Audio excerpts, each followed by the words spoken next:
Bonjour à toutes et à tous. Nous sommes dans une session qui a la caractéristique d'être la dernière de cette semaine que nous avons consacrée aux relations entre le monde sanitaire et le monde économique, les points de vue que chacun pouvait avoir par rapport à la manière de gérer cette crise.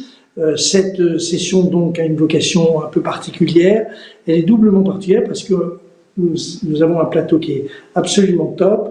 D'abord Sylvie Briand qui va s'exprimer dans quelques minutes et qui est la directrice du département de gestion des risques infectieux à l'OMS. Donc l'OMS pour nous c'est une sorte de, c'est pas une vache sacrée mais c'est très impressionnant. François Crémieux est directeur général adjoint de l'AP-HP et pour ceux qui ne le savent pas, c'est évidemment l'institution qui gère l'ensemble des hôpitaux de la région parisienne. Je ne sais plus combien il y en a, il va nous le redire, mais il y en a beaucoup. Et puis Philippe Aguillon, qui est professeur au Collège de France, membre du CELS économiste, et qui est un ami très cher à nous tous. Donc, je voudrais juste démarrer en vous disant que le CELS économiste, en 15 jours, a organisé à la fois toute une journée sur l'évolution des problèmes de la jeunesse dans notre pays, avec un titre assez provocateur, comment éviter une génération sacrifiée, et puis 5 sessions sur ce thème qui était le thème suivant, santé ou économie, a-t-on le choix? Et nous avons tiré beaucoup de conclusions, ou plus exactement des conclusions provisoires, puisque les conclusions nous allons peut-être les tirer maintenant, de cet ensemble de peut-être une vingtaine d'heures de travail unique qui a fait que pour la première fois les uns et les autres se sont parlé de manière explicite. Évidemment plein de débats entre les uns et les autres de manière, j'allais dire, plus bilatérale, mais de manière officielle, économiste, sanitaire, jeunesse, on a vraiment traité, je crois, l'ensemble du sujet. Je voudrais juste essayer de vous dire que nous en avons tiré 8 propositions, 8, plus exactement pas propositions, mon mot n'est pas exact, mais 8 constatations qui sont celles en tout cas de ceux qui ont précédé cette session. La première, c'est que nous pensons que la crise sanitaire et économique que nous vivons sera de longue durée, que ce soit Delfrécy, que ce soit Fontanet. Derrière leur discours, on peut repérer beaucoup d'autres spécialistes, mais ce sont évidemment 2 personnalités éminentes, que nous sommes tous convaincus que tout ça, nous en sortirons, et sur le plan sanitaire et sur le plan économique, peut-être au 3e trimestre de cette année. Donc, tout discours trop optimiste est en réalité vraisemblablement très éloigné de la réalité. La deuxième aspect, deuxième remarque, c'est que le débat entre les uns qui analysent la situation sanitaire et ceux qui analysent la situation économique, les uns et les autres avec la meilleure volonté du monde, au fond sont un peu en silo et le débat n'a pas réellement eu lieu entre les uns et les autres, sauf, sans du tout la moindre prétention de la part du CELS économiste, parce qu'il y a eu beaucoup de think tanks qui sont intervenus, enfin bon, tout ça a été très ouvert, mais nous avons l'impression que depuis 15 jours, nous avons ouvert le débat avec peut-être le sentiment, 3e point, que ce débat devrait permettre, au-delà de ce qui a été dit jusqu'à maintenant, tester, tracer, protéger, enfin, ce qui apparaissait comme une doctrine, mais une doctrine très difficile à mettre en œuvre, tout le monde le sait, et s'il peut-être une doctrine plus limitée, plus, j'allais dire, plus articulée avec la réalité, et au fond, notre sentiment a été de faire, comme a fait d'ailleurs le président de la République, donner quelques chiffres qui permettent de déclencher, dès qu'ils sont dépassés, c'est le cas évidemment par exemple aujourd'hui en nombre de contaminations, déclencher des actions très fortes, très vives, très fortes, et surtout peut-être cantonnées dans le temps, mais qui ne permettent pas tellement j'allais dire, de trous dans la raquette, parce que c'est quand même comme ça que on arrive à des situations qui sont celles d'aujourd'hui, qui ne sont pas si exceptionnelles que ça. 5e point, et toujours dans les trous, que nous avons repérées, il y a quand même beaucoup, c'est sur la partie économique, beaucoup de catégories, une partie de la population française qui est quand même aujourd'hui les principales victimes, ou la principale victime de cette situation, c'est évidemment la jeunesse. C'est pour ça que je l'ai évoqué tout à l'heure, ce que nous avons dit. Nous avons dit au pouvoir public qu'on attendait les 200 000 formations qualifiantes qui sont annoncées depuis plusieurs mois, mais nous ne savons ni où elles vont avoir lieu, ni qui va les donner, ni quels sont les secteurs qui vont être concernés. Peut-être des rémunérations, j'allais dire, donnant-donnant, c'est-à-dire que les jeunes s'engagent à chercher un travail ou avoir une formation qualifiante, mais il y a une vraie, j'allais dire, une vraie rémunération qui permet de survivre. Il y a des chiffres terrifiants qui nous ont été donnés. Je crois que c'est 1/6 des jeunes qui se privent d'un repas par jour, tout simplement parce qu'ils n'ont plus les moyens. Et puis les travailleurs en première ligne qui n'ont pas été récompensés. C'est vrai que le Ségur n'a pas été peut-être aussi exceptionnel qu'on aurait pu le souhaiter. Alors après, notre 6e remarque, c'est qu'il y a des tas d'opportunités, évidemment, des tas de possibilités, il faut les saisir, mais on est à la marge de nos remarques. Simplement, par rapport à ce que nous nous sommes dit, le télétravail, c'est très bien, mais c'est évidemment pas la solution.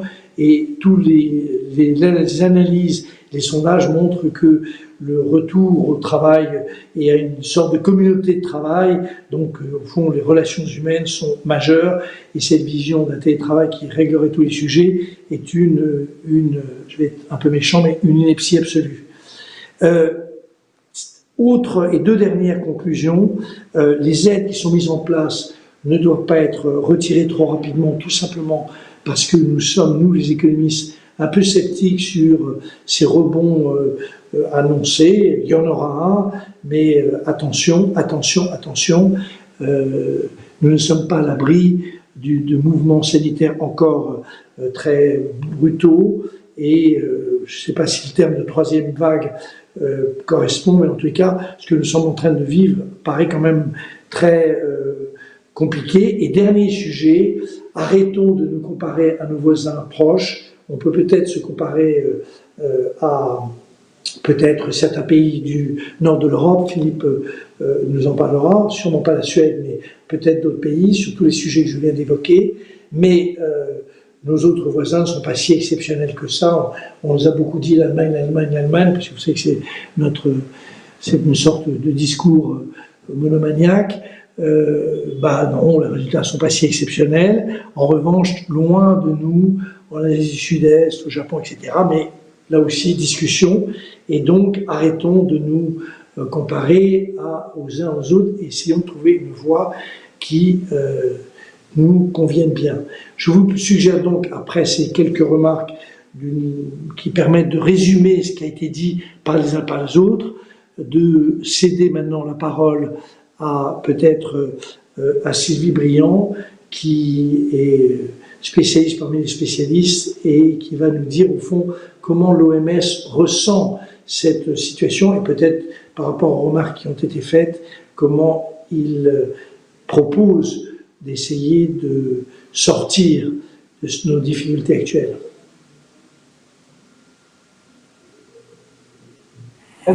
Bonjour.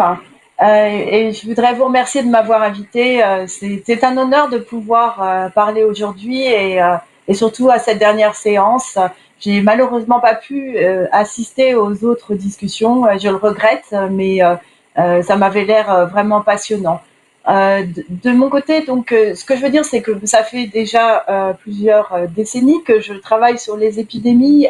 J'ai fait beaucoup d'épidémies, de réponses aux épidémies.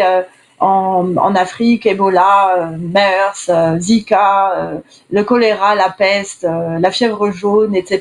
Donc, j'ai quelque part une certaine expérience de la situation épidémique, une situation de crise très particulière, où, comme vous l'avez bien dit, c'est une crise, donc il y a beaucoup de choses très tristes qui se passent durant les crises, mais il y a aussi des opportunités.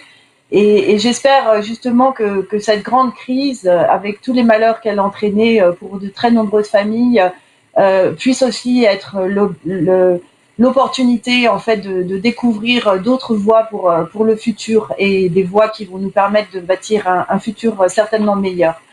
Je voudrais juste revenir un peu sur justement cette crise parce que je crois que ça a montré que beaucoup de pays n'étaient pas préparés à vivre une épidémie. C'est parce que je pense que depuis pas mal d'années, disons depuis les années 70-80, on pensait qu'on en avait fini avec les maladies infectieuses, surtout dans les pays riches. Évidemment, le sida est venu contredire cette perception, mais pas complètement. Et donc, beaucoup de pays ont pensé que bon, les maladies infectieuses, c'est surtout pour les pays pauvres. Et nous, on est riches, donc maintenant, on a plutôt à faire face à des maladies chroniques, à des cancers, à des choses de longue durée. Et nos systèmes de santé, en fait, se sont organisés autour de cela, c'est-à-dire des maladies chroniques. Et on voit bien d'ailleurs dans la façon dont on pense les hôpitaux, alors qu'avant on pensait des hôpitaux sous forme pavillonnaire, où justement on séparait les différents services pour éviter que les maladies infectieuses ne circulent d'un service à un autre. Depuis quelques décennies, on a plutôt tendance à construire les hôpitaux comme des grands bâtiments et justement la circulation des maladies infectieuses, surtout en cas épidémique, est grandement facilitée juste par la construction physique en fait, de nos hôpitaux. Donc je pense que c'est important de repenser en fait la perception qu'on a des maladies infectieuses pour deux raisons. La première, c'est parce que je crois que avec le mode de vie actuel, on aura de plus en plus de maladies infectieuses émergentes et qui vont circuler. Ces épidémies qui avant étaient localisées à des endroits un peu reculés, isolés du reste du monde, sont maintenant en contact avec le reste du monde. Et donc, il y a beaucoup plus de risques pour les virus de circuler sur le reste de la planète. Donc, il faut qu'on se prépare à ce genre de situation. Et la deuxième chose aussi, c'est que je crois que la médecine a fait énormément de progrès, mais que malheureusement, la recherche sur les maladies infectieuses n'a pas été autant favorisée que la recherche sur des maladies plus chroniques ou maladies génétiques. Et je pense qu'il est temps aussi de renforcer cette recherche-là parce que il y a des grandes opportunités avec des antiviraux, des anticorps monoclonaux, des nouveaux traitements qui pourraient en fait nous permettre de beaucoup mieux réagir aux épidémies comme celle de la Covid-19 qu'on est encore en train de vivre. Mon deuxième point serait un peu le corollaire de cela aussi. Je crois qu'on a oublié aussi que la santé, ça rime avec prospérité. Et on a eu tendance à voir les systèmes de santé comme des coûts. Mais en fait, la santé, on se rend compte que c'est important quand on l'a plus. Tant qu'on est en bonne santé, finalement, d'avoir un système de santé, c'est pas très important. Mais c'est quand on commence à avoir vraiment des problèmes et des maladies comme la Covid-19 qu'on se rend compte qu'avoir un système de santé qui soit fort et résilient aux crises, c'est très important.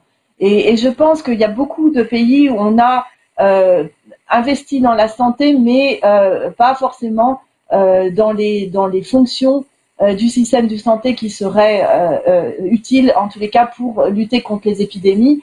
Un manque de préparation, c'est très certain, de ces systèmes de santé face à des crises comme celle de la Covid-19. Et je crois que c'est là, M. Lorenzini disait qu'il fallait pas se comparer avec les autres pays, mais je pense que c'est quand même intéressant de regarder ce qui s'est fait en Asie parce que ces pays-là ont été très frappés par le SRAS en 2003 et puis la Corée, par exemple, en 2015 par le MERS. Et j'y étais allée à l'époque pour conseiller le gouvernement sur comment faire face à cette épidémie de MERS. Donc c'était une épidémie qui n'était pas très importante puisqu'ils avaient eu 186 cas, si je me souviens bien, 32 morts, donc vraiment pas grand-chose. Mais en fait, ça avait été un vrai choc pour eux de se rendre compte à quel point ils pouvaient être fragiles et à quel point un virus pouvait circuler rapidement et facilement dans leur société et comment finalement ils n'avaient pas les fonctions nécessaires comme la possibilité de faire du contact tracing qui n'existait pas non plus en 2015 en Corée, mais qu'ils ont développé depuis. Et cette crise du MERS leur a fait perdre 8 milliards de dollars en 2 mois.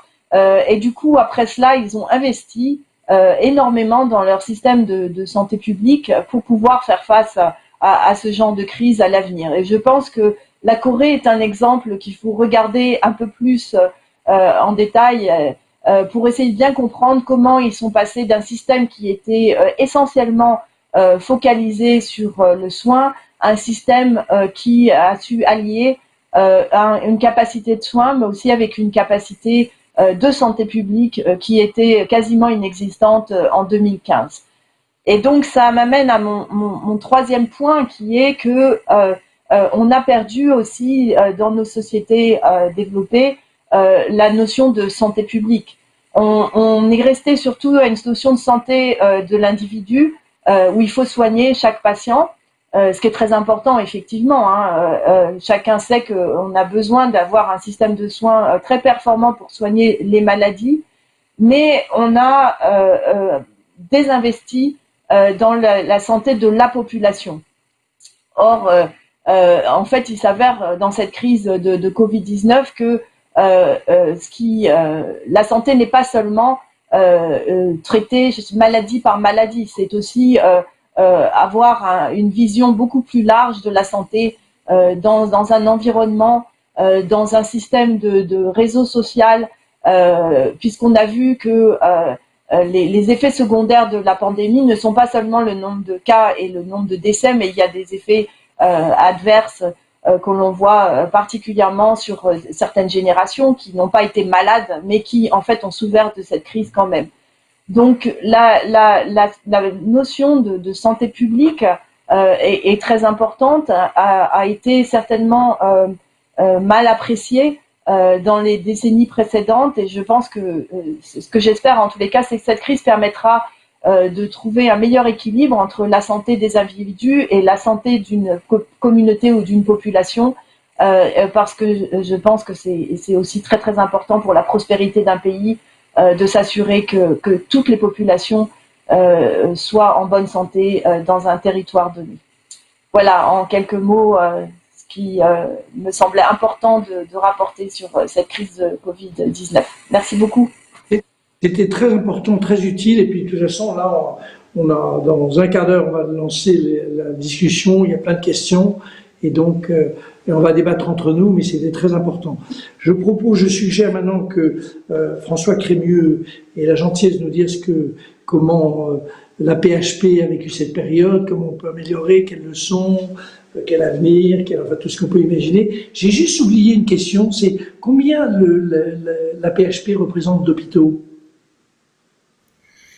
Alors la première question est une question facile, donc à celle-là je vais réussir à répondre. 39 hôpitaux à la PHP réunis en 6 groupes hospitaliers, environ 100 000 personnes, et donc effectivement un gros établissement à l'échelle de l'Europe et à l'échelle du monde d'ailleurs, un des plus gros établissements comme entité unique constituée hospitalo-universitaire. Donc cette question a été facile. La question qui est posée est un peu plus compliquée, de savoir si on a le choix entre la santé et l'économie et comment est-ce qu'il faut qu'on les traite. Les quelques points que je souhaitais mettre au débat, d'ailleurs plus pour poser des questions que pour y apporter des réponses précises, et qui nous ont été inspirés par cette crise du côté des équipes hospitalières et de la PHP en particulier. Premier point, cette crise pose de manière absolument exceptionnelle la question des moyens et de la part de notre richesse nationale qu'on est prêt à consacrer les uns et les autres à notre santé. Vous vous souvenez tous, ça donnait lieu à des congrès, à des débats entre économistes sur la santé qui n'a pas de prix, la santé qui a un coût, quelle est la dépense la dépense pertinente. Le bilan de cette crise, c'est que je pense à peu près tous les citoyens aujourd'hui se sont appropriés cette question de savoir combien est-ce qu'on est prêt à consacrer de notre richesse nationale à notre santé. Et c'est un débat, à mon avis, important pour les économistes parce qu'on a eu tendance ces dernières années à esquiver ce débat. On s'est jamais vraiment posé la question au cours des dernières décennies de savoir ce qu'était la juste part de notre richesse nationale à consacrer à la santé. Ce que l'on faisait de manière un peu fainéante, c'était de regarder combien on avait dépensé l'année précédente ou les 3 ou 4 années précédentes. On regardait un peu quel était le taux de croissance qui permettait éventuellement de redistribuer de la richesse complémentaire dans les années qui viennent, et puis on en déduisait que 10,5, 11,5% du PIB consacré à la santé, c'était finalement une part qui était à la fois juste, raisonnable, ce qu'il fallait, etc. La crise a démontré que des raisonnements comme ça nous conduisent d'abord à faire du stop and go, comme vous l'évoquez depuis le début de ces ces réunions à faire du stop and go, parce que finalement c'est tout sauf une bonne manière de déterminer ce qu'il est pertinent de dépenser pour notre santé versus ce qu'il est pertinent de dépenser pour notre éducation, pour notre justice, pour notre police ou ailleurs. Et donc il me semble que la première question que cette crise pose de manière absolument paroxystique, c'est voilà, quelle est la part de notre richesse nationale à consacrer à notre santé, et probablement que ni les comparaisons internationales ni le passé ne nous aideront vraiment à reconstruire l'avenir dans ce domaine-là. Et donc ça nous semble être le premier sujet. Vous allez voir, il est assez directement lié à nos problématiques hospitalières, puisque de cette question-là, combien est-ce qu'on dépense pour notre santé, il va évidemment y avoir un corollaire qui est combien est-ce que l'on peut dépenser pour notre hôpital. Mais c'est le premier point. Le deuxième point, cette crise a également montré que pour qu'une population soit en bonne santé, les dépenses faites par le système de santé sont de loin pas les principales, ou en tout cas pas les seules. De nouveau, dans de nombreux colloques ces dernières années, on ne cessait d'évoquer le fait que dépenser pour le logement ou pour l'éducation est au moins aussi important pour maintenir ou pour garder une population en bonne santé que de dépenser strictement dans le secteur sanitaire et a fortiori dans les hôpitaux. Au début de la crise, si vous vous en souvenez, le débat principal était combien y a-t-il de lits de réanimation et peut-on en ouvrir 10 de plus, 50 de plus, 100 de plus pour affronter cette crise. Et puis progressivement, on s'est rendu compte les uns et les autres que le nombre de lits de réanimation ne suffirait jamais à résoudre la question, et derrière des lits de réanimation, il y a évidemment des professionnels compétents, et que par rapport à des courbes que nous connaissons tous maintenant et qui sont des courbes exponentielles d'évolution du virus, il n'était pas possible d'aligner en phase des courbes exponentielles d'augmentation du nombre de lits ou du nombre de professionnels. C'est des débats qu'on avait à petite échelle avant la crise. Valait-il mieux dépenser dans la prévention des maladies cardiovasculaires que dans des services de cardiologie? Valait-il mieux dépenser dans la prévention de l'obésité et dans la bonne nutrition que de dépenser dans des services de prise en charge de l'obésité morbide? Et donc on avait ces débats-là à petite échelle, on avait du mal à se convaincre les uns les autres qu'ils étaient fondamentaux et qu'il fallait les traiter en urgence. Il me semble que cette crise pose de manière absolument majeure cette question, non seulement, c'était mon premier point, de combien sommes-nous prêts à dépenser pour notre santé, mais également au sein de cette dépense, comment est-ce qu'on la répartit entre les différents secteurs. Le troisième point, qui est un peu une incise particulière vu du point de vue de la PHP, c'est que cette crise a également fait éclater au grand jour la différence entre la valeur économique du travail des professionnels de santé, à l'hôpital comme ailleurs, et leur valeur sociale. Tout au long de la première partie de la crise, les applaudissements du soir témoignaient finalement d'une part de ce décalage entre la perception qu'on a les uns et les autres de la valeur sociale du travail d'une infirmière, d'une aide-soignante, d'un médecin, et puis la réalité de la traduction économique de cette valeur. Le Ségur auquel vous faisiez allusion tout à l'heure a en partie traité cette question-là en faisant en sorte qu'on augmente les niveaux de rémunération, à la fois pour s'aligner ou être plus proche de nos partenaires européens, mais également parce que il fallait réduire ce gap entre encore une fois le niveau des rémunérations et la perception, y compris intuitive, que pouvaient en avoir les Français quand ils applaudissaient massivement. Et donc sur ce troisième point, on a là aussi des questions qui vont être des questions majeures pour les années qui viennent. On ne pourra pas continuer à considérer que la juste rémunération des professionnels de santé, mais ça pourrait être vrai demain de d'autres professionnels, soit simplement le résultat des rapports de force des uns avec les autres ou du niveau d'économie à réaliser. Alors j'en viens de manière un peu plus précise sur et l'hôpital dans tout ça. Alors d'abord l'hôpital dans tout ça, et l'intervention précédente en témoigne, la crise témoigne du fait que la place de l'hôpital dans le système de santé, et y compris sa place au sens économique du terme, va devoir être repensée. On ne peut pas continuer à avoir, que ce soit par rapport à ou face à des pathologies infectieuses, mais face à toute autre sorte de pathologie, avoir un système qui soit à ce point cloisonné au plus haut niveau entre l'État et l'assurance maladie, mais sur le terrain entre les médecins libéraux et les médecins hospitaliers, un système qui soit à ce point cloisonné qu'il soit impossible à aucun des niveaux de prendre les décisions les plus pertinentes et les plus rationnelles pour la collectivité. Deux exemples. Un exemple de la crise. Brusquement, au mois de février, l'assistance publique avec ses partenaires libéraux en Île-de-France a décidé de mettre en place un système de suivi à domicile qui finalement suivra à peu près 800 000 personnes atteintes de Covid. Ça peut paraître être une évidence absolue, c'était une chose absolument impossible avant la crise, puisque faire cela, c'est-à-dire projeter l'hôpital avec des libéraux pour prendre en charge des patients à domicile, n'était vraiment possible ni sur le plan du modèle économique, ni sur le plan du modèle juridique, ni sur le plan des autorisations ou de l'organisation administrative dans laquelle nous étions avant la crise.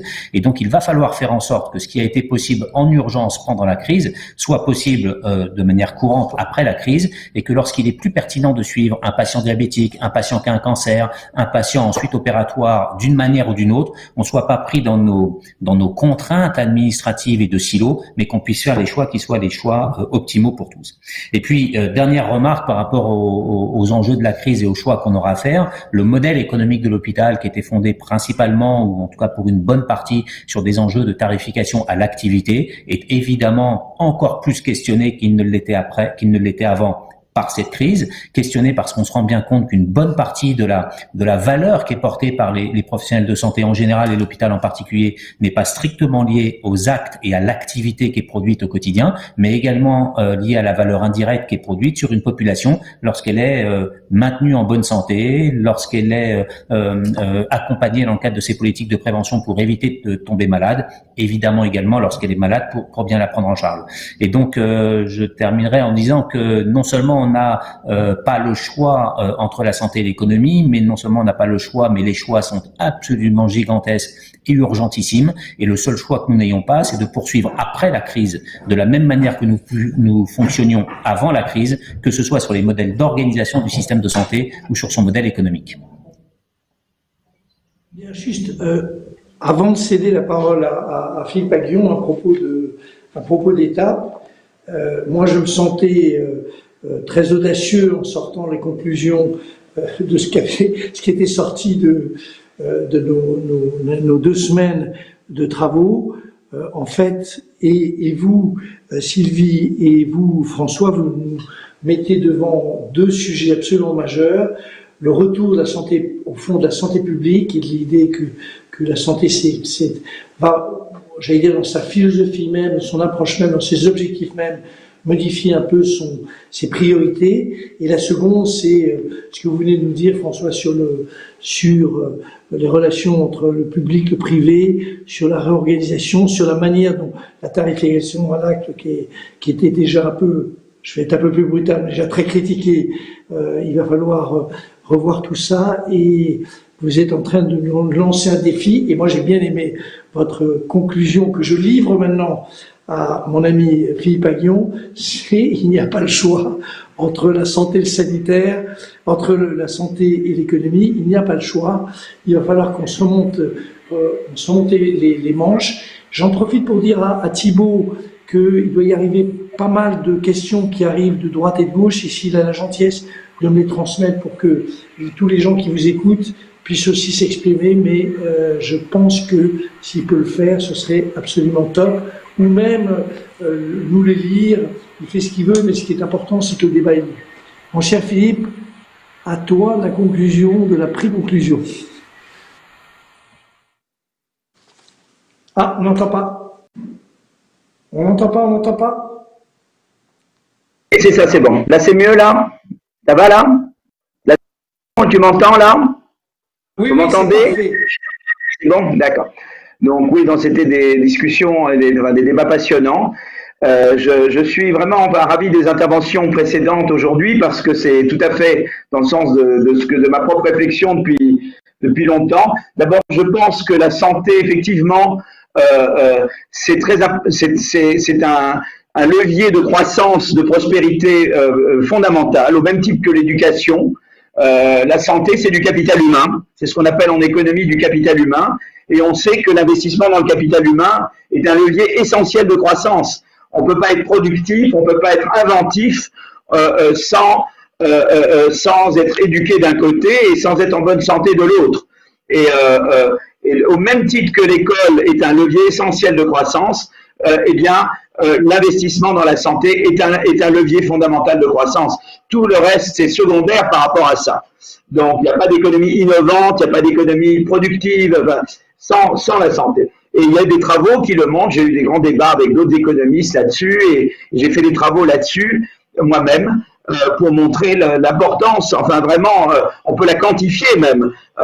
Dépenser, investir dans la santé, c'est un investissement, c'est pas un coût, parce que ça rapporte beaucoup plus que ça coûte, quoi. Voilà. Donc je suis ravi que ça ait été rappelé ce matin, et voilà, si vous avez besoin de moi pour le dire haut et fort partout, avec chiffres à l'appui, je serais ravi de le faire. Voilà. Alors sur la crise récente, effectivement, avec Patrick Artus, on avait cette idée que il faut absolument éviter le stop and go. Quelque part, ça n'a pas été assez dit même chez nous, puisque nous, on a eu d'abord un confinement qui a été très efficace, mais quand même très, très dur, mais qui était nécessaire en mars-avril. Et ensuite, on est passé à un relâchement total. Moi, je me souviens encore d'avoir vu dans des terrasses de café bondées avec des gens sans masque ou les pelouses du jardin du Luxembourg avec des gens collés les uns aux autres sans masque jusqu'à fin octobre, jusqu'à mi-octobre, fin octobre, ce qui était une folie, quoi. Et alors qu'arrivé déjà chez Arnaud Fontanet avec l'étude formidable qu'il a faite sur les données à partir de données de la CNAM, que évidemment c'est là où on est proche les uns des autres sans masque. Ça, c'est vraiment c'est les circonstances les plus terribles pour la propagation de la maladie. Donc peut-être que ça n'a pas été assez faible, c'est bon, on peut pas. Mais en tout cas, maintenant, tirons les leçons de nos erreurs de cet été et de début de l'automne pour ne pas répéter les mêmes erreurs maintenant. Il faut absolument éviter la troisième vague. Pourquoi ? Parce que si on est dans une logique de stop and go, c'est-à-dire le confinement et puis ensuite vague et puis confinement, les entreprises ne peuvent pas prendre des décisions de long terme. Elles ne peuvent être que dans un mode de survie. Donc, elles ne vont pas investir dans des emplois durables et qualifiants. Elles ne vont pas investir dans la recherche-développement. Elles vont accumuler du cash pour faire face à la prochaine crise, quoi. Et donc, c'est dramatique pour la croissance d'être dans le stop and go. Il faut absolument sortir de ce cycle. Et effectivement, pour sortir de ce cycle, il ne faut pas attendre le vaccin. On sait qu'il y a des manières d'en sortir. Et effectivement, vous avez mentionné l'exemple de la Corée du Sud, qui est un exemple tout à fait, ou d'autres pays qui ont pratiqué la santé publique et qui, avec des mesures fortes de santé publique, ont réussi à endiguer et ont réussi à reprendre la croissance. Je veux dire, on peut voir, il y a des chiffres, on peut toujours dire que les Chinois mentent sur la croissance, etc. En fait, on peut voir, vous savez, la croissance, ça se voit avec les satellites, parce qu'on voit les illuminations, on voit les lumières, il y a plein d'indices de mobilité qui vous montrent que la croissance reprend. Et effectivement, eux, ils ont une croissance soutenue maintenant. Et ça, ils l'ont eu bien avant que le vaccin apparaisse, ils l'ont eu à travers des mesures de santé publique, c'est-à-dire d'abord confinement pour réduire la contamination en dessous d'un certain niveau, et puis ensuite, eh bien, on a une politique crédible de tests, traçage et isolement qu'on peut faire évidemment qu'à partir du moment où on est descendu au-dessous d'un certain niveau, mais voilà, et on se donne cet objectif et on applique l'objectif.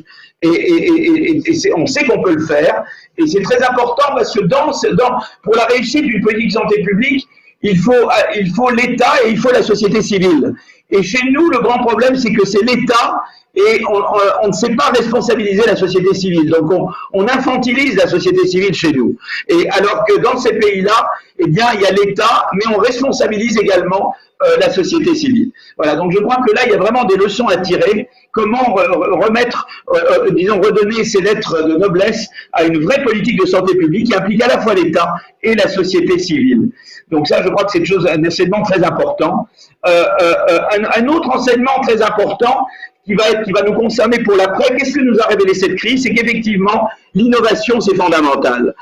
On a sous-investi en recherche. En France, on a des chercheurs formidables. On a l'Institut Pasteur, on a plein d'instituts, on a des universités avec des chercheurs de grand talent.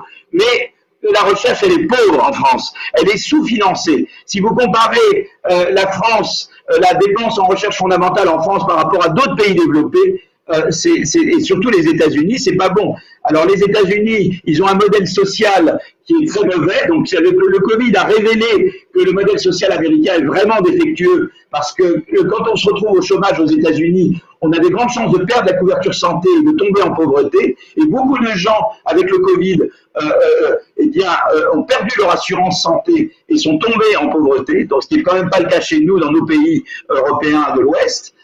Donc ça, sur ce plan social, le Covid révèle vraiment les graves déficiences du modèle américain. Mais d'un autre côté, sur le plan innovation et écosystème d'innovation, eh bien, le Covid montre une supériorité américaine par rapport à l'Europe. Et ils ont d'abord la NSF, sur la biotech, ils ont la NIH, la National Institute of Health, qui est un truc énorme.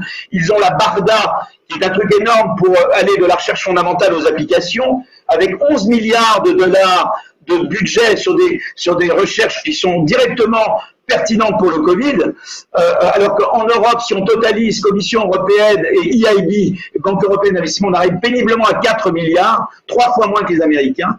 Et ils ont tout un écosystème d'innovation que nous n'avons pas aux États-Unis. Ils ont capital risque beaucoup plus développé, investisseurs institutionnels. Donc, nous, il faut qu'en Europe, et ça ne sera pas juste au niveau de la France, eh bien, on donne vraiment un système d'innovation et que c'est quand même pas le hasard si les vaccins nous arrivent quand même des États-Unis. Alors c'est vrai que les Allemands c'est mieux que nous parce que eux ils investissent quand même plus que la France en recherche et donc voilà. Donc là je crois que sur l'innovation là c'est vraiment au niveau européen on doit vraiment faire une barda européenne. Moi je crois beaucoup qu'il faut l'équivalent de la barda au niveau européen et qu'il faut vraiment pousser la recherche.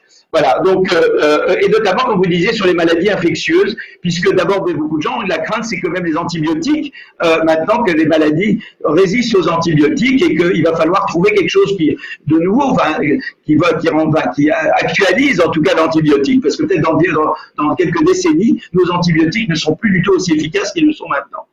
Une autre leçon de long terme du Covid, c'est qu'il faut réformer l'État, comme vous le disiez. On a un État en France assez inefficace. On a vu avec les ARS qui marchaient. Oui, moi j'ai un collègue, professeur à la Pitié, il fait une demande pour pouvoir tester aux ARS. Au bout de 2 mois, il reçoit une réponse en disant on est en train d'examiner la question. C'est une catastrophe le fonctionnement de l'État chez nous. C'est beaucoup trop centralisé, ça marche beaucoup trop en silos verticaux. Il faut vraiment à la fois déconcentrer et créer davantage de liens horizontaux et donc vraiment réorganiser l'État. Et donc le CAP 22 a été vraiment un échec. Disons-le, la tentative du CAP 22 pour réformer l'État a été un ratage. Il faut reprendre la copie à zéro. Voilà, donc ça, je crois que ça va être une question qui se posera à l'issue de cette crise. Une autre question qui va se poser, et là je rejoins complètement des thèmes également que Jean-Hervé a poussé très fort depuis de longues années, c'est la jeunesse et la pauvreté. On voit des étudiants, maintenant on arrive de voir des étudiants qui sautent des repas. C'est inacceptable. C'est absolument inacceptable. Donc il faut mettre en place un système qui étudiants, que les jeunes qui cherchent à travailler, qui cherchent à se former, n'aient pas à sauter les repas, quoi. Et donc, vous savez que je ne veux pas dire qu'il faut faire comme les autres, mais je vois qu'au Danemark, tout jeune, au-dessus de 18 ans, il a 800 € par mois s'il travaille 10 heures par semaine. Bon, peut-être qu'on peut améliorer. En Norvège, tout jeune qui étudie, il a 1100 € et c'est un emprunt qui rembourse sur ses revenus futurs s'il en a. Et s'il a plus de diplômes et qu'il travaille bien, il a moins à rembourser. Bon, j'en sais rien s'il faut qu'on fasse comme ça, si on doit combiner les deux. Mais il y a des choses qu'on peut faire. De la même manière que les Danois ont mis en place la flexi-sécurité, c'est-à-dire quand quelqu'un se retrouve au chomage, il a des garanties de revenus, une garantie de formation. Et ce qui fait qu'au Danemark, quand on perd l'emploi, il n'y a aucune incidence négative sur la santé. Ma collègue Alexandra Roulet l'a montré dans des travaux tout à fait pertinents récemment. Aux États-Unis, on sait que c'est pas du tout comme ça et chez nous non plus. Et de la même manière qu'ils ont inventé le système de flexi-sécurité, ils ont des systèmes contre la pauvreté des jeunes. Et donc, je pense que nous, on doit aussi mettre un système en place de cette nature. Alors, il faut trouver la manière qui est adaptée à d'autres contextes. Et je pense que c'est une des grandes réformes à faire que de mettre un système comme ça. Et puis par ailleurs, sur l'assurance chômage, je voulais dire un dernier mot, c'était qu'il y avait cette réforme d'assurance chômage que moi, je critiquais beaucoup, parce qu'elle traitait les chômeurs comme des chômeurs volontaires. C'est-à-dire qu'en France, la vision était que les chômeurs, c'est des paresseux, des gens foutres. Et je pense que c'est une vision fausse. Je pense que les chômeurs, c'est des gens qui ont besoin d'aide pour retrouver un emploi. Et donc, il faut un vrai système de flexi-sécurité sans dégressivité des allocations de chômage. J'avais convaincu même Juppé pendant les primaires qu'il fallait pas qu'il y ait dégressivité. Il avait été convaincu. C'était pas pour qu'après Macron mette de la dégressivité. Donc, je pense que là-dessus, il faudra aussi rebattre les cartes sur ce plan-là. Voilà quelques réflexions que je voulais vous livrer. Merci. Merci beaucoup à ces 3 interventions. Elles seront toutes les 3 totalement disruptives, comme on emploie ce terme. J'ai envie de vous pousser dans des questions qui sont... Alors, il y a beaucoup de questions qui arrivent.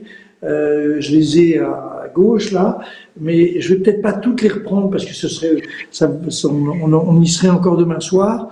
Je voulais juste d'abord vous poser une question parce que au fond, ce qui ressort de ces trois interventions, et je me joins tout à fait à vous, c'est l'idée que quand même cette Covid et cette pandémie nous révèlent à nous-mêmes et à notre pays, et plus généralement d'ailleurs à l'Europe, deux choses. La première, c'est un risque de déclassement incroyable sur l'histoire des vaccins.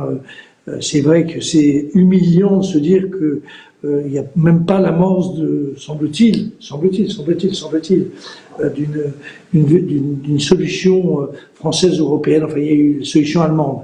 Bien entendu, en tout cas pas de solution française. C'est vrai que on a un sentiment de grande rupture, de grand déclassement. Et deuxième aspect, peut-être de modification dans notre organisation. Philippe vient beaucoup d'en parler. Il a parlé de la recherche, il a parlé du chômage, il a parlé. Vous avez parlé, Sylvie, j'allais dire, de la santé publique. François, vous avez parlé, vous, du problème de l'organisation même de notre système de santé en France. J'ai envie de vous poser la question, parce qu'elle est, à mon avis, totalement déterminante. Est-ce que dans votre esprit, et vous n'êtes pas obligé de répondre si ça vous paraît trop brutal, une guerre économique qui sera de longue durée, je rappelle de longue durée, qu'on est parti pour une année 2021, qui nous forcera d'ailleurs en positif à réagir par la suite de manière plus forte. C'est-à-dire, vous voyez bien que le stop and go, c'est un discours qui est terrifiant. Le stop and go, c'est pour ceux qui ont le souvenir de ce qui se passait en Grande-Bretagne sous les gouvernements travaillistes des années 70, c'était avec des qualités, hein, mais c'était le fait qu'on nationalisait, dénationalisait, enfin, c'était donc le désordre, l'incapacité de réfléchir à ce qu'il faut changer. Or, tout ce que vous nous avez dit jusqu'à maintenant, ce sont des éléments de réflexion très profonds de changement. Et donc, ma question, elle est, est-ce que vous vous situez dans vos réflexions dans une perspective finalement d'un discours qui va d'un confinement à un autre, et youpla boum, pendant 15 jours on change, et puis on va rechanger, et puis on va remettre un petit confinement, un petit coup de couvre-feu, puis ceci, ou est-ce que vous êtes plutôt dans une perspective où il faut que nous réfléchissions sur une période, pas très très longue, mais peut-être de 3 trimestres, 1 an, pour pouvoir bien fixer l'importance des transformations à mesurer. Je me permets, Sylvie, de revenir vers vous, puisque vous êtes à la fois celle qui représente l'OMS, et puis vous êtes évidemment une femme dont la courtoisie étant le principe de base du cercle des économistes, évidemment. Merci beaucoup, oui. C'est une grande question, effectivement. Moi, je crois qu'il y a deux niveaux, en fait. Il y a, d'une part, la crise est toujours là. Le virus est toujours en train de circuler. Donc, il faut regarder, en fait, qu'est-ce qu'on peut faire pour gérer cette crise qui vient. Il y a eu effectivement des choses qui se sont bien passées, d'autres choses qui se sont pas si bien passées que ça. Je crois qu'il faut revoir un petit peu la situation et se demander vraiment comment on peut mieux la gérer dans les mois à venir. Ce qui est clair au niveau mondial, c'est que il n'y a pas de recette. Chaque pays a fait de son mieux avec une nouvelle maladie. On ne connaissait rien de ce virus ni de cette maladie en janvier l'an dernier, et chaque pays a mis en œuvre des mesures qui lui semblaient les plus propices à gérer la situation. Et donc voilà, on est tous en train d'apprendre. Donc je crois que la première grande leçon de cette pandémie, c'est l'humilité. Personne n'a la solution, tout le monde essaye. Et je crois qu'il faut juste accepter que si ça n'a pas marché, se demander vraiment pourquoi ça n'a pas marché, qu'est-ce qu'on peut faire de mieux pour que ça soit plus efficace. D'autre part, je crois que ce qui est très important, c'est de comprendre que une crise sanitaire n'est pas que un problème de malades et de cas positifs et de tests, etc. C'est une maladie de la société dans son ensemble. Et donc il faut pas en avoir une approche que médicale. et pourtant je suis médecin, donc mais je crois que c'est très important de comprendre la dimension sociale d'une épidémie qui est extrêmement importante, et peut-être utiliser cette épidémie pour revenir à ce que disait Philippe Aghion, pour trouver des nouveaux modèles pour justement engager la société civile dans la discussion, parce que les gens ont envie de faire partie de cette discussion. Les nouvelles technologies leur donnent la possibilité de discuter, et donc trouver des façons d'engager les populations, de les responsabiliser, de leur donner en fait la capacité de trouver des solutions à cette crise sanitaire. Et personnellement, je pense que il y a énormément d'atouts en France, de créativité aussi, qui devrait justement permettre une sortie de crise. Je dis pas facile, parce que c'est toujours très difficile de gérer des épidémies, mais je pense qu'il y a des atouts certains qu'il faudrait pouvoir peut-être mieux utiliser. Et de toute façon, je crois qu'aussi il faut voir les crises comme une période de changement. Souvent les gens ont une vision négative du changement, comme si le changement c'était en fait jeter à la poubelle tout ce qui avait été fait avant. En fait, je pense qu'il faut penser le changement aussi comme une adaptation. Le monde est en train de changer, et je crois que c'est vraiment un signe de force de pouvoir justement changer en même temps que l'environnement, et de créer des nouveaux écosystèmes. Comme disait Monsieur Crémieux, les choses ont changé, il faut amorcer le changement aussi. Et donc voir cette crise peut-être comme une opportunité aussi de mettre en place des choses qu'on va changer pendant la crise, mais qui vont être pérennes et qui vont nous permettre d'aborder le futur avec des nouveaux atouts. Je vais céder la parole à François. Mieux, je voulais juste dire que je ne l'ai pas suffisamment cité, mais il y a eu une intervention absolument remarquable de Jean Rotner, qui est le président de la région Grand Est, et avec beaucoup de modération, parce que c'est un modéré, dans son comportement, il a expliqué à quel point c'était pas possible de continuer dans ces relations entre l'État et les régions comme ça a été fait jusqu'à maintenant. Et il avait surtout une formule que je trouvais très intelligente. Il disait, évidemment, j'ai beaucoup de liens avec les Länder allemands qui m'entourent, mais il est hors de question, on ne va pas devenir un État fédéraliste, c'est idiot. En revanche, il faut trouver des modalités qui sont nouvelles, et je ne saurais que trop vous conseiller d'écouter on va le rediffuser, son intervention, qui était une interview qui était très remarquable, fait par un camarade du cercle qui s'appelle Pierre-Yves Geoffrin. Enfin, tout ça était bien. François, je vous laisse la parole. Et pour rebondir exactement sur ce thème-là, moi je suis marqué au cours de cette crise et de l'année écoulée, à quel point certes on s'est parfois collectivement trompé d'analyse, mais finalement pas tant que ça. On verra à froid et quand on sera un peu sorti de la crise immédiate, mais globalement l'analyse de ce qu'il se passait et de ce qui risquait d'arriver a pas été complètement déconnante, si je peux me permettre. Elle l'a probablement été parce qu'on a été pris par l'effet de surprise au mois de janvier, entre le premier malade chinois pris en charge à l'assistance publique et puis la fin du mois de février, début avril. On était dans une période de sidération et d'absence d'outils pour comprendre ce qui se passait, mais assez rapidement, grâce à l'Institut Pasteur, grâce aux données, etc., on a assez vite réussi à partager des analyses assez consensuelles sur ce qui se passait et sur ce qui allait arriver.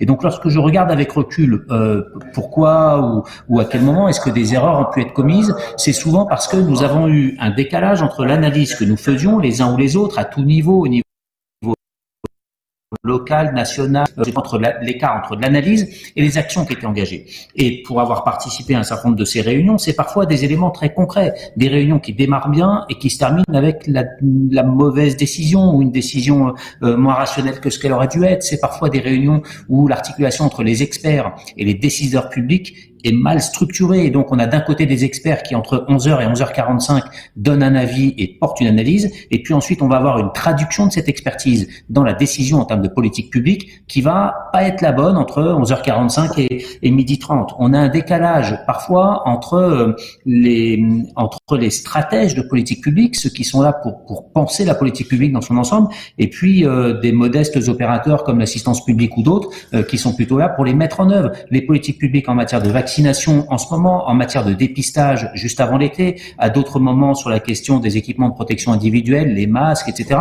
On a eu un écart entre les enjeux ou les choix de politique publique vraiment au sens stratégique du terme et leur mise en œuvre.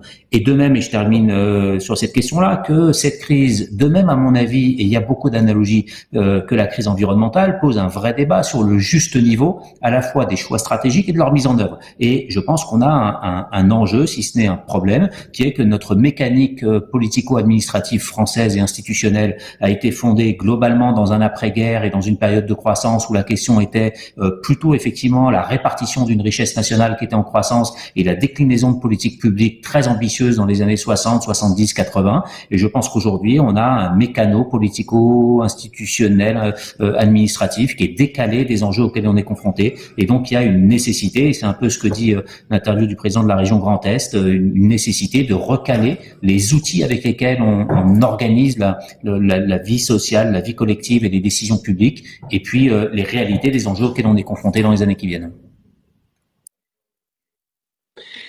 Merci beaucoup de tout ça. Peut-être juste, comme on n'a pas beaucoup de temps, je vais passer la parole à Philippe, mais il y a beaucoup de questions. J'essaie juste d'en tirer au fond les points communs. La première porte sur, au fond, est-ce que les efforts des Français ont été suffisants de votre point de vue? Est-ce que parce que c'est quand même comme ça que le problème va se reposer dans les semaines qui viennent.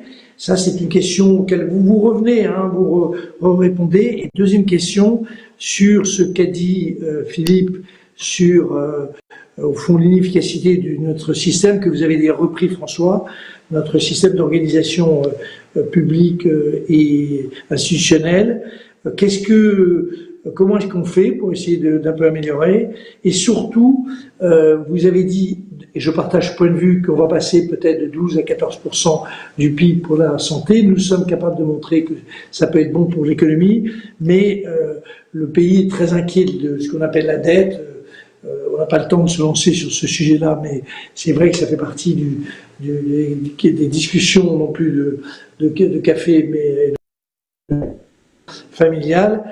Philippe, comment tu sens le coup? Donc, première question, est-ce qu'on est suffisamment sérieux? 2, comment est-ce qu'on met en œuvre un dispositif qui va forcément coûter un peu cher, cher Philippe? Voilà les deux questions, 2 types de questions, et chacun répond dans les 8 minutes qui nous restent, comme il l'entend.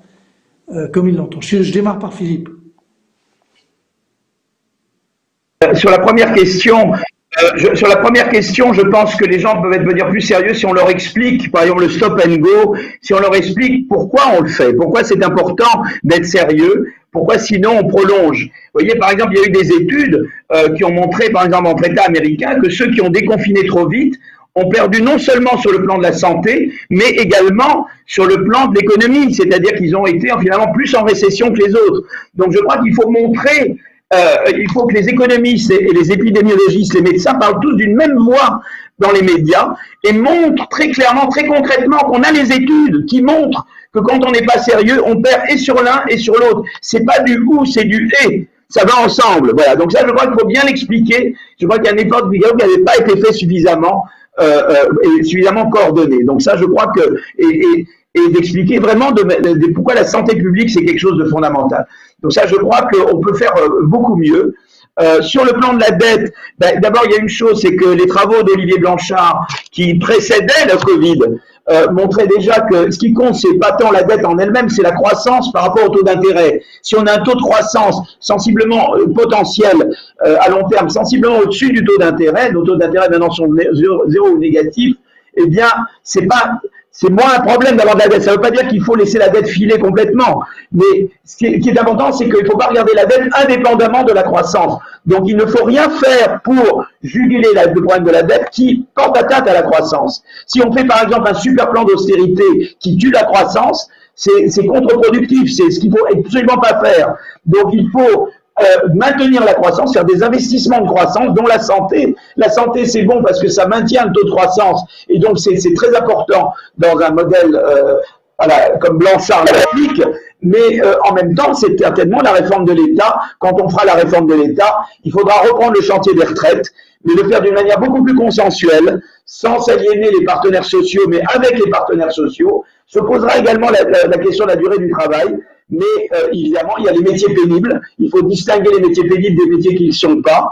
Et aussi améliorer le climat au travail. Beaucoup de gens sont pas heureux au travail parce qu'il y a une mauvaise culture des relations de travail en France. Il y avait des travaux de Philippon là-dessus. Donc il va falloir faire un vrai débat sur le travail, mais où c'est vraiment beaucoup de choses qui doivent changer. Et donc je pense qu'il faudra reposer le problème de la durée du travail. Il y aura peut-être des choses comme des emprunts obligatoires qui ont été faits dans le passé. C'est des solutions possibles. Mais ne rien faire qui tue la croissance. Ça doit toujours être dans le sens de soutenir la croissance et la santé est un levier essentiel de croissance. Peut-être Sylvie et François, peut-être quelques mots de conclusion sur en fait des questions qui sont tellement larges qu'on pourrait passer la journée, mais ce que vous dites est tellement passionnant que si vous pouvez peut-être compléter, il nous reste, je crois, 4 minutes pour terminer cette session finale de nos travaux qui sont, j'allais dire, une première. C'est une première. J'espère que la lanterne nous écoute. Ce que je veux dire, c'est rebondir juste sur le fait, je crois qu'on a beaucoup critiqué ce que les gens font, ce que les gens ne font pas. Je pense qu'il faut aussi peut-être modifier notre approche des gens, entre guillemets. Nous, à l'OMS, on a essayé beaucoup de changer justement notre interaction avec les populations en développant des plateformes pour co-développer des guides. En fait, avant, on faisait nos recommandations, c'était un peu, comme on dit, top-down, c'est-à-dire l'expert recommandait et puis tout le monde devait le faire. On essaye beaucoup plus de discuter avec les gens, de dire voilà, c'est ça le risque. Comment vous voyez dans votre vie quotidienne que vous pouvez gérer ce risque au mieux. Et donc, c'est vraiment donner le pouvoir aux gens de comprendre la situation et de s'adapter le mieux possible. Et je pense, pour moi, c'est très important parce que je crois que l'homme s'est adapté depuis toujours à son environnement et aux circonstances. Et je pense qu'on a une capacité d'adaptation énorme et qu'il faut justement l'utiliser beaucoup mieux. Donc, pour moi, ça serait changer notre approche aussi de la gestion de crise en engageant beaucoup plus la société civile dans cette gestion. Peut-être un dernier mot, François? Pour aller vraiment dans le même sens que les deux interventions précédentes, d'abord entendre Philippe Aghion rappeler Urbi et Orbi le fait que la santé est créatrice à la fois de valeurs, de croissance, etc. C'est un plaisir à entendre. Il va falloir qu'on le répète Urbi et Orbi encore plus parce qu'on revient de loin, on revient d'une longue période pendant laquelle la santé a été cataloguée, en tout cas en France, dans la colonne des dépenses et des dépenses qu'il fallait réduire et des économies qu'il fallait faire. Et donc c'est un bonheur que de l'entendre. Je pense que c'est également une phrase qui doit qui nous engage, nous autres qui avons des responsabilités dans le champ sanitaire, que la santé soit créatrice de valeur est une chose. Nous avons par ailleurs une exigence à l'égard des autres secteurs. On n'a pas parlé aujourd'hui, encore une fois, du collège, du logement ou de la justice, mais il y aurait également des enjeux sur lesquels on pourrait sans doute se mettre assez facilement d'accord sur le fait que ces secteurs-là doivent également être en bonne santé si on veut être en bonne santé collective. Et donc les propos doux à entendre de Philippe Aghion nous engagent au fait que ces dépenses-là, elles doivent être faites avec d'autant plus d'exigences qu'elles sont un engagement en notre nom à tous, au nom de la collectivité. Mais merci beaucoup pour la qualité de ces échanges.